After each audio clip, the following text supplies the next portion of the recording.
안녕하십니까, 태지코인입니다. 자, 오늘은 대한민국의 중산층에 대해서 이야기해 볼까 합니다. 내가 상층이냐 하층이냐 중산층이냐 궁금하시죠? 대한민국의 중산층이 과거보다 많이 늘었다고 하는데 국민들의 생각, 여러분들의 생각은 어떻습니까? KDI 경제지표를 활용해서 우리나라의 중산층을 평가를 했는데 과거보다는 많이 늘었다고 합니다. 또 여러분이 생각하는 중산층의 기준은 어떤 걸까요? 유럽이나 외국은 자기가 좋아하는 취미가 있어야 된다는 등, 미술에 관련된 그런 전시품이 있어야 된다는 등, 그런 평가 기준이 한국하고는 좀 많이 다른데, 우리나라의 한국은 대부분 일반적으로 30평대 아파트가 빛이 하나도 없는 것이 한 채 정도는 있어야 된다. 그리고 1년에 한두 번 정도는 해외여행을 가야 된다. 그리고 최소한 월 200만 원 이상은 돈벌이를 해야 된다. 이런 나름대로 그 기준이 있나 봐요. 중산층에 대한 명확한 이론적인 정의는 없지만 다양한 경제적 기준에 따라서 중산층의 추이를 살펴볼 수가 있겠습니다. 우리나라 통계청에 따르면 전체 인구의 소득, 중간값, 다시 말해서 중위소득의 50%, 이 가운데 소득의 50%에서 150% 사이에 들어가 있는 인구를 중산층이라고 본답니다. 통계청에 따르면 자신의 사회적인 지위가 중간에 속한다고 생각하는 사람이, 그런 생각을 하는 사람들의 비중이 자꾸 늘어나서 60%에 한다는데요. 문제는 중산층이 늘었냐 안 늘었냐 그런 것에 대한 문제보다도 계층 간에, 다시 말해서 중산층에서 상층으로 올라갈 수 있는 계층 이동에 대한 인식이 굉장히 점점 더 어려워진다, 이렇게 생각하는 사람이 많은가 봐요. 10년 전부터 통계에 따르면 중산층에서 상층으로 올라가는 그런 것들이 굉장히 어려워진다, 이렇게 생각을 한답니다. 실제로 소득 이동성 변화를 통해서 계층 이동이 얼마나 잘 이루어졌느냐를 살펴보았더니 2011년대부터 소득 이동성이 지속적으로 하락을 하는 모습을 보였다고 합니다. 다시 말해서 가난한 사람은 계속해서 가난한 상태에 머무를 가능성이 커졌다는 거죠. 또 반대로 이야기하면 상류층은 계속 상류층 내지는 더 상류층으로 갈 수 있는 그런 환경이 조성이 되었다, 이렇게 얘기할 수가 있겠습니다. 본인들의 자녀 세대에 대해서 그렇게 하는 거는 더 힘들어지겠죠. 왜냐하면 내가 중산층인데, 내가 하층인데 내 자녀들한테는 더 올라갈 수 있는 가능성이 희박해진다. 옛날에는 개천에서 용 난다, 이런 말이 있는데 요즘은 개천에서 용이 잘 안 나는 그런 시대에 있기는 합니다.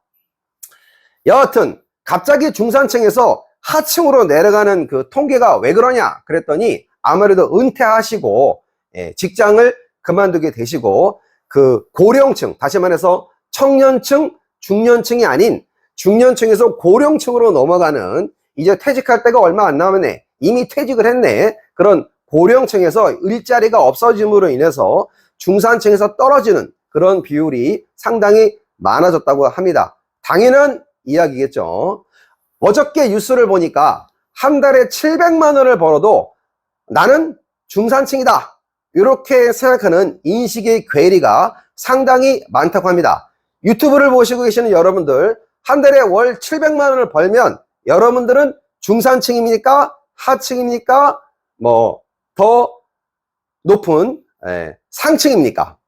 한 달에 700만 원을 번다는 사람들에 대해서 고소득으로 대부분 평가를 하고 있는데, 황승영 한국개발연구원 선임연구원하고 이창근 KDI 국제정책대학원 교수가 최근에 한국의 중산층은 누구인가? 라는 보고서를 발간했다고 합니다. 이 보고서에 설문조사에 응답해 준 사람은 한 3,000명 정도 되는데, 그 3,000명 중에서 자신의 경제적인 지위를 말해달라 그랬더니 3,000명 중에서 오직 2.9%만 상층이라고 얘기했다는 거예요. 다시 말해서 내가 월급이 한 달에 700만 원인데 월급을 700만 원 받는 3,000명에 대해서 조사를 했더니 그 중에 2.9%만 상층이라고 이야기했답니다. 통상 기본적으로 대한민국 국민을 따졌을 때 통상 상위 20%에 속하죠. 그 월급 700만 원 받는 사람들은. 근데 그렇게 생각하는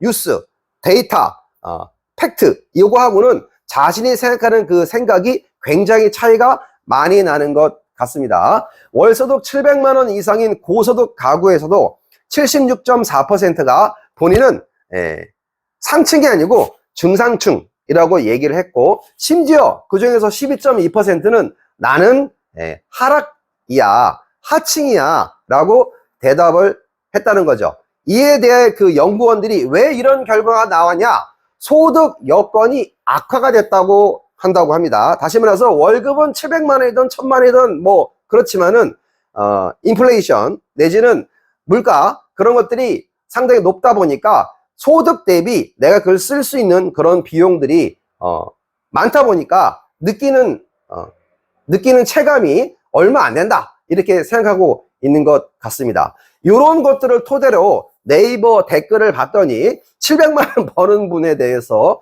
상층이냐 중상층이냐 이런 것들에 뉴스거리에 나왔더니 네이버 댓글에 이렇게 나왔는데 몇 가지를 모아서 말씀을 드릴게요.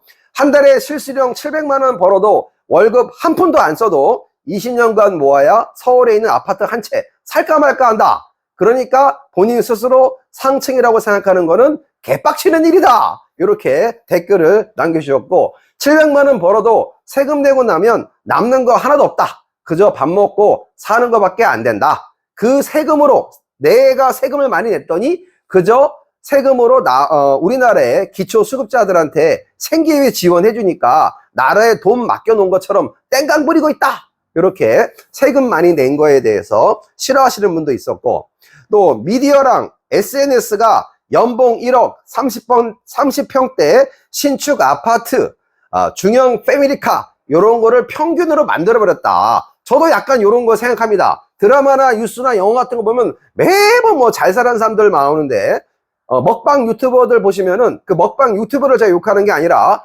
그런 많은 비용을 들여서 먹을 수 있는 것에 대해서 약간 자기감이 들 수도 있다고 좀 생각합니다. 그래서 요즘 결혼 정년기에 있는 청년들이 패배감과 열등감에 빠진다고 하죠. 뉴스를 보고 영화를 보고 드라마를 보니까 다 잘 사니까 본인은 그렇지가 않다 보니까 청년들이 자기 비하에 많이 빠진다고 합니다. 또 어떤 분은 야 연봉 1억이면 뭐하냐, 대출 이자에다가 애 교육비 들어가면 빠듯한데 중산층이 맞는지도 의심이 된다. 연봉 1억을 버시는 분도 그렇게 댓글을 남겨주셨고요.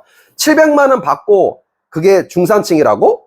야, 부부가 각자 700만 원씩 벌면 중산층이 될 듯하다. 이렇게 얘기하시는 분도 있습니다. 또 어떤 분은 부자, 중산층, 평민을 구분하는 것은 월급보다는 자산이라고 생각을 한다. 예를 들어서 자산이 80억이 있는데 한 달에 200만 원을 버는 사람이 있고, 자산이 1억이 있는데 한 달에 1000만 원 버는 사람이 있으면 그 중에 누가 더 부자냐? 자산이 더 많은 사람이 부자다. 월급만을 가지고 얘기할 수는 없다. 이렇게 얘기하시는 분도 있고, 연봉 1억 원인데 생활은 빈곤층이다. 교육비, 세금, 관리비 이거 진짜 어마무시하다. 이렇게 얘기하는 분도 있었고, 4인 가구, 여기서 말하는 월 700만 원이 한 사람이 700만 원이 아니고 4인 가구 기준으로 700만 원인데 4인 가족 기준으로 700만 원을 벌어가지고 학원비 300만 원 내고 집 대출금 200만 원 내고 차량 기타 관리비 100만 원 내면 남는 거는 100만 원밖에 없다. 그거 가지고 먹고 살아야 된다. 라는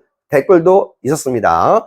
양가 부모님 4명 중에 한 분만 요양병원에 입원하면 바로 집안이 풍지박산 난다. 라는 안타까운 이런 이야기도 있습니다. 유튜브를 보시고 계시는 우리 구독자님들, 여러분들은 중산층이십니까? 여러분들이 생각하는 그 중산층은 어떤 겁니까? 오늘은 대한민국 중산층이라는 것에 대해서 한번 이야기해 봤습니다. 감사합니다. 태지권이었습니다.